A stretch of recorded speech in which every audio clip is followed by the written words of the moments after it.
What's going on, people? It's your boy Calwu, and welcome back to another episode of Planetwu. It's been a minute. Been getting things together. Been working and things of that nature. Been working hella hard to get some new equipment. So yeah, this is my first shot with the new equipment. A couple weeks ago, I talked to my boy Mike Jack, and he was like, "Yo, Cal, you my anime guy." And for those that don't know who Mike Jack is, I am from Detroit, Michigan. Mike Jack is a local artist, hip hop artist slash nerdcore artist slash rapper slash MC from Detroit, and a really good friend of mine. And that's my bro. If you listen to the music, you've heard us doing music together. We got a whole project coming out called The Replacements. So enough of that. He said, "Cal, I gotta know. You always be hating on people's lists, so I gotta know what's your objective and subjective list for top 10, 20 anime of all time." So first, initially, I'm going to start with my objective top 10. Not all of these anime on this list I even like, but objectively, they the goats. They changed the game, so I have no choice but to give them all the respect and adoration that they deserve. My number 10 on the list is Sailor Moon, for the simple fact that Sailor Moon put the magical girl genre on its back and ran with it. So much to the point that even when I was in middle school, Sailor Moon came out when I was like 5th, 6th grade. 6th grade, that junk was like everywhere. Everybody and their mama was talking about what happened on Sailor Moon the next day that they watched that morning. Because actually used to come on in the morning before we went to school. That, and then Bananas in Pajamas used to follow right after it. So that morning, everybody in school, while we are in the lunch line or waiting in line to go to the restroom or waiting in line to get in the classroom, everybody's talking about it.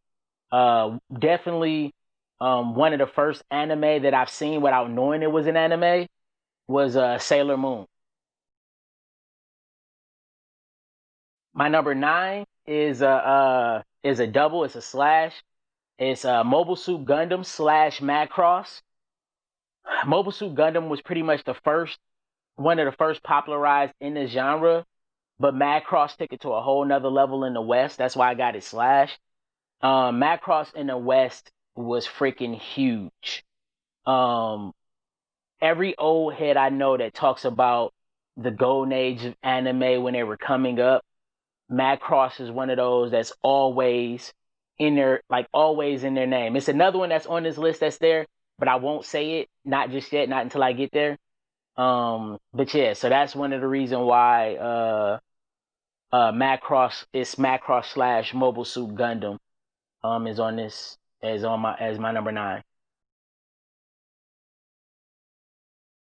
My number 8 is also another slash. I have L Hazard slash Dot Hack. L Hazard, for me, just as going back as far as I can remember, just the amount of anime I've consumed, L Hazard is the first isekai that comes to my remembrance and gives me a very warm feeling. Just of like, man, this anime was really good. It had everything. It had like, you know what I'm saying? It had like kids from a class coming from one world to another, which we see definitely in this day and age of like the rampant isekais that have been coming out the last 2 or 3 years. Hell, I say even 5 years. And then it's Dot Hack, because Dot Hack was the creme de la creme of like people getting pulled into a game and being stuck there. It's what spawned your Sword Art Online and your and other animes of the ilk of like people being pulled from the real world and being stuck into the game, like Log Horizon and Grimgar, Fantasy and Ash, and things of that nature. But it did it in such a way where it wasn't everybody was stuck in the game. It was just one character, and just watching how he interacted with the world and interacted with other playing characters that were like, yo, this guy really stuck. Like, it's fucked up. Let's see how we can help him. And it spawned a plethora of games as well as spinoffs. So that's why El Hazard and Dot Hack are my number 8. My number 7 is one that has affected everybody in my generation and after my generation's life without even knowing it. And this one is Kimba the White Lion. Reason why this has impacted our lives so much and we have no clue on why or how is the fact that Disney took Kimba the White Lion and gave us Lion King. Lion King is literally Kimba the White Lion's storyline, damn near to a T, like 100% to the T, just about. And what they did is they put a Disney spin on it, so they gave us songs and a couple of different characters that are its own, but it's still all spanned from Kimba the White Lion. I remember back in the day when I was growing up, my dad don't even know what, or didn't at the time know what anime was, but I can remember being like 5 or 6 years old watching like Nickelodeon, David the Gnome and Gumby and junk like that. And one of the things my dad always talked about was Kimba the White Lion. He's like, yeah, son, Kimba the White Lion, you ain't never seen it, blah, blah, blah, blah. And then he also talked about Speed Racer a lot. So I heard a lot about Speed Racer and Kimba the White Lion when I was like 5, 6, 7 years old, having no idea what it is. Even when I became like an adult and got into anime, I never even thought about it until like just a few years ago when my dad mentioned it again, and I ended up looking it up and diving into it and being like, yo, this is actually kind of dope. And yo, Disney completely stole from the Japanese. They stole a whole anime and turned it into a hour and a half, 2-hour cartoon film, which is impacted all of our lives. We all cried, laughed, and sung to every song and moment in Lion King. And that is why Kimba the White Lion is my number 7. My number 6 is Astro Boy. Astro Boy is one of the first, if not the first, anime to give us that human living alongside of machines element that so many anime are doing now, from Ghost in the Shell, which was huge in the West. So Astro Boy spawned that huge fire that Ghost in the Shell had in the West. Also, even newer animes such as Juzo. What is the name? No Guns Life. There we go. Where you got people that are living as like half human, half machines, living amongst people that are just normal humans, and just the racial tension that's there of living alongside of them. Hell, even popular movies globally, such as Will Smith's I, Robot, took and expounded upon the precedent that Astro Boy gave us. And on top of that, Astro Boy gave us an immortal hero in this kid. Hell, I'm not sure when Pinocchio came out, but Pinocchio did the same thing. Not as in like the robot element, but it was like this inanimate object that has life and wants to be a real boy and wants to be human. And that's what Astro Boy gave us. So that's why Astro Boy is my number 6. My number 5, it had to be in my top 5, is Love, Hina. Love, Hina popularized the slice of life anime genre, and like and specifically the comedy slice of life anime genre. Love, Hina was huge when I was really delving into like anime, really around the time when I was like 13, 14 years old, really just getting into anime. And I saw other slice of life, and I was like, nah, this is okay. And Love, Hina pulled me in, and it was like, yo, this is so dope. This is so funny. And I felt sorry for the main character, but I identified with the main character at the same time, because it's like, I have bad luck when it comes to like interacting with certain people. And sometimes I have bad luck when it comes to interacting with like women. Like stuff that like shouldn't happen just happens, and I always be in this weird, awkward moment. Luckily, a lot of women that I deal with know that I'm a good guy, and like those aren't my intentions, so I don't get like rocket launch punch like the main character did in Love Hina. But yeah, Love Hina, as far as a slice of life, I give it the reverence of popularizing slice of life and like giving it its push and drive for more of it to be made.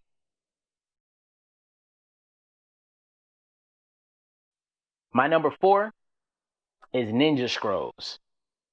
Ninja Scrolls is also one of those anime that was super popularized in the West because of just like the violence and the coolness of what it brought to the realm of like the realm and the mystique of of ninjas.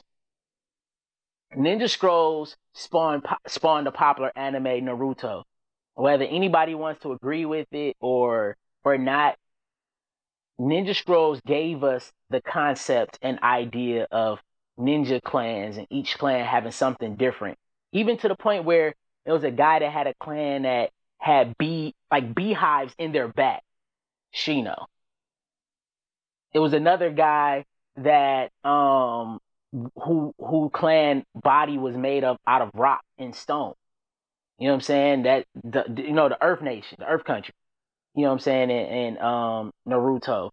And you had Jubei, just this badass ninja that would just go out and people were trying to kill him, and he was just like, "Yo, I'm just too good to be killed." And he was hunted by different ninja clans, different ninja organizations, large, just like rogue ninjas. Like it was just all over the place. And I feel that Ninja Scroll, even though it was very, very popular, like I said, a lot of old heads in the range of like 40 and 50 that talk about anime, you'll hear them talk about Ninja Scrolls as being one of the first ones that they watched and how big it was. And just connecting it from back then to now, it spawned Naruto, so it gotta get its reverence and adoration. Now we're in our top 3. Number 3, I have Dragon Ball Z. For those that know me, know how much I absolutely hate the Dragon Ball Z anime and its community. Definitely one of the most toxic communities in the anime community, for the simple fact that every 2 seconds when you talk about how cool an anime character is, you got a Goku dummy head that want to come on back, but can he beat Goku? But can he beat Goku? Like, shut up. That's for another video. I'll save that rant for later. But Dragon Ball Z is the pinnacle of shonen. Dragon Ball Z took that main character, shine a light on this guy. He can do any and everything and overcome everything at all costs.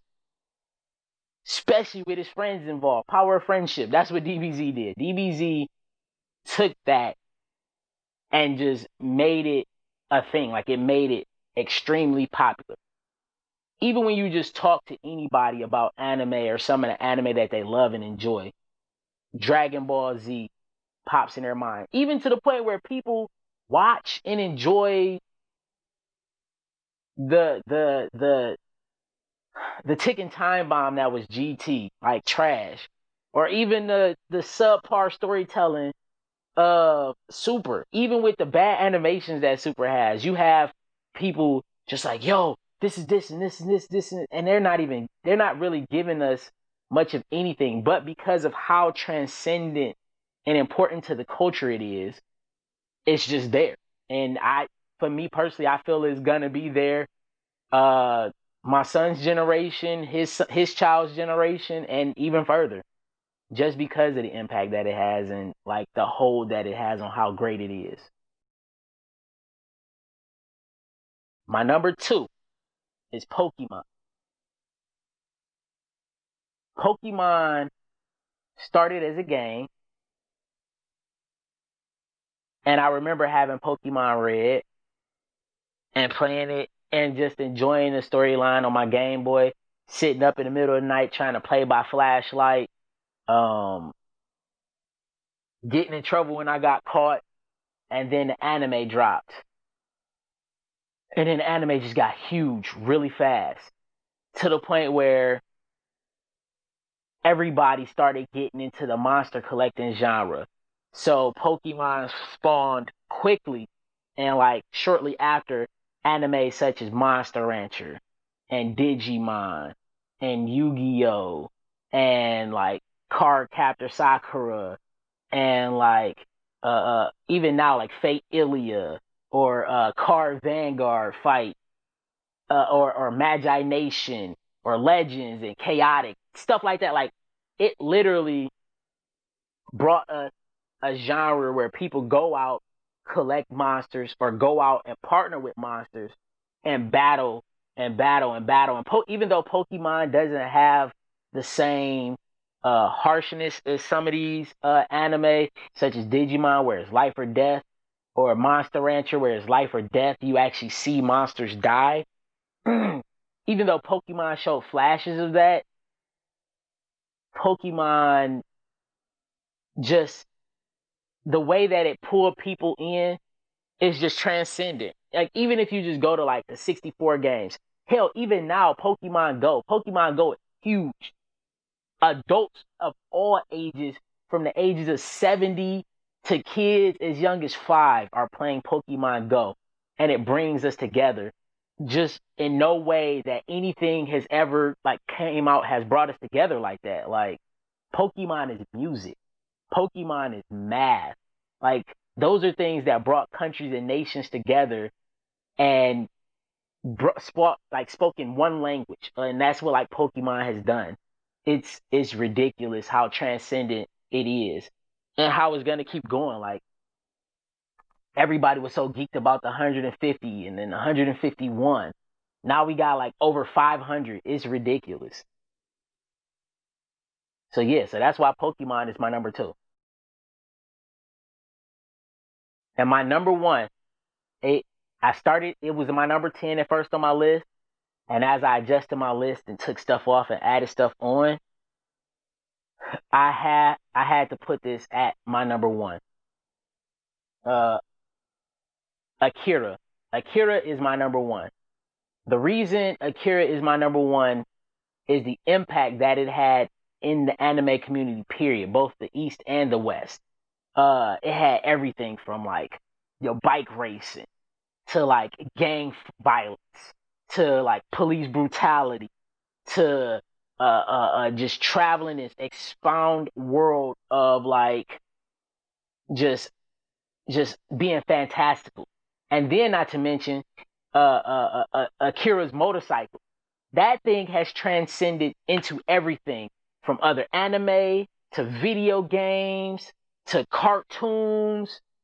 Even some of the animation has been borrowed into American cartoons and like used. Like Akira has inspired the world as far as like ideas of things that you would put together. It even had a sci-fi fantasy element to it of like the main character transforming into like this god of destruction blob that wanted to ruin and destroy everything. Honestly, even just looking back and just kind of thinking in my head, I wonder if that kind of uh, inspired the movie The Blob, which I'm not sure how many people even remember that movie.